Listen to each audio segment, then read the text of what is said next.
ডিভিশনের অধীনস্থ এমএলআরএস ইউনিটের মেজর রাহাতুদ্দিন মাহাতাবের নেতৃত্বে এগিয়ে আসছে multiple launch rocket system MLRS রেজিমেন্টের যান্ত্রিক বহর। Now, এমএলআরএস contingent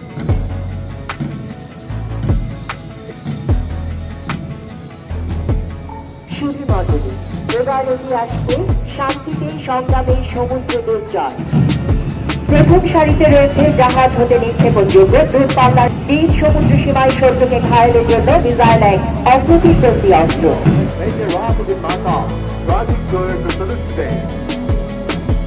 এই বহরে রয়েছে চতুর্থ জেনারেশনের 122 মিলিমিটার এমএলআরএস WS-22 যা মাঝের পাল্লার দূরত্বে অবস্থিত যে কোনো টার্গেটে 8 মিটারের মধ্যে আঘাত হানতে সক্ষম।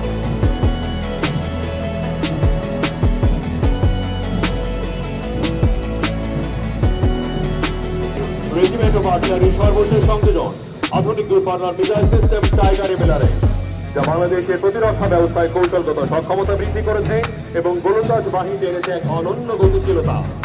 টাইগার এমএলআরএসের অন্তর্ভুক্তি বাংলাদেশ সেনাবাহিনীর সার্বিক ফায়ার সক্ষমতায় যোগ করেছে এক নতুন মাত্রা।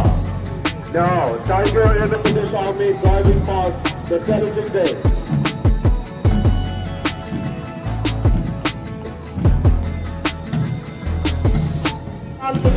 বাংলাদেশ নৌবাহিনীর যান্ত্রিক বহর।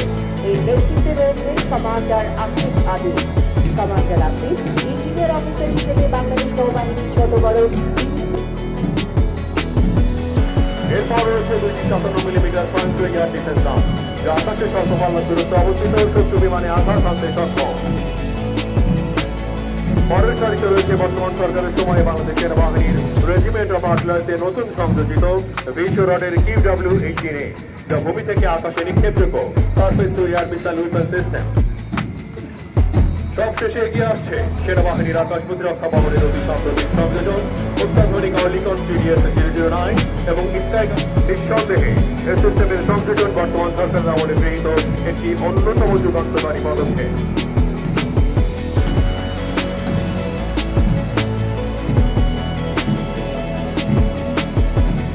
এবার এগিয়ে আসছে সদর সর্বত্র এই মূলমন্ত্রে লিখিত ইঞ্জিনিয়ার্সের যান্ত্রিক বহর। এর নেতৃত্বে রয়েছেন মেজর রাজু আহমেদ।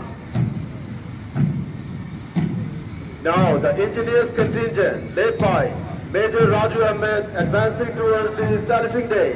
গাড়ি বহরে প্রথম সারিতে রয়েছে রিবন পশতুন ব্রিজ, যা যুদ্ধক্ষেত্রে দ্রুততম সময়ে ট্যাঙ্ক, আর্টিলারি গান এবং অন্যান্য ভারী যানবাহন পানি বাধা অতিক্রম করতে ব্যবহৃত হয়। দ্বিতীয় সারিতে রয়েছে মেটাল শার্প ফোর্স এবং তৃতীয় সারিতে রয়েছে মেডিস M1, যা শত্রুর যে কোনো ট্যাঙ্ক ধ্বংস করার ক্ষেত্রে কার্যকরী ভূমিকা পালন করে। তাদের কামান বহর এর নেতৃত্বে রয়েছেন 9 পদাতিক ডিভিশনের 45 multiple launch rocket system regiment আর্টিলারির উপঅধিনায়ক মেজর মোহাম্মদ রাসেল আহমেদ। সম্মান ও গৌরব রেজিমেন্ট অফ আর্টিলারির আধুনিক সংযোজন 155 মিলিমিটার সেলফ প্রোপেলড আর্টিলারি গান। 155 মিলিমিটার সেলফ প্রোপেলড আর্টিলারি গান বর্তমান সরকারের শাসনামলে বাংলাদেশ সেনাবাহিনীতে সংযোজিত হয়েছে। যান্ত্রিক বহরে এবার এগিয়ে আসছে 9 পদাতিক ডিভিশনের 46 ডিভিশন লোকেটিং ব্যাটারির অধিনায়ক মেজর জুনায়েদ বিন কবিরের নেতৃত্বে লোকেটিং আর্টিলারি বহর। লোকেটিং আর্টিলারিকে গোলন্দাজের হৃদয় বলা হয়। The division locating artillery contingent led by Major Junaid bin Kabir advancing towards saluting day. এই বহরে আছে ফ্রিকোয়েন্সি ও একটি পাওয়ার স্টেশন ভেহিকেল।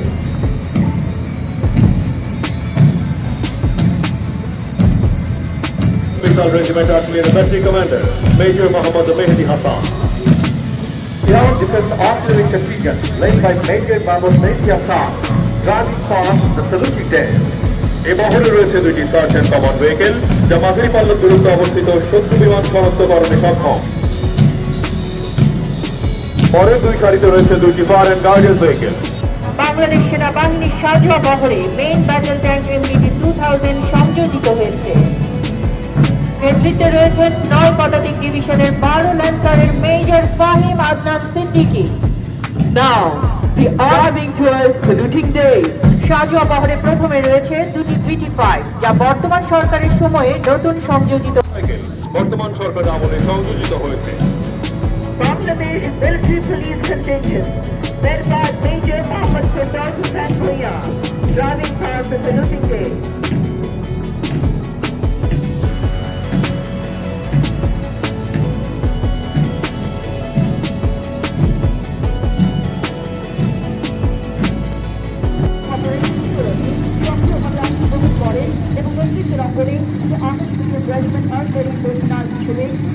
পালন করে bringing a general focus to implemented ordinance, demonstrating the process of promoting, observer, এবং প্রথম Bangladeshi rapid deployment battalion এর chief operations officer হিসেবে সফলতার সাথে দায়িত্ব পালন করে বর্তমানে নয় মার্চেন্ট ব্রিগেডের কমান্ডার হিসেবে দায়িত্ব পালন করছে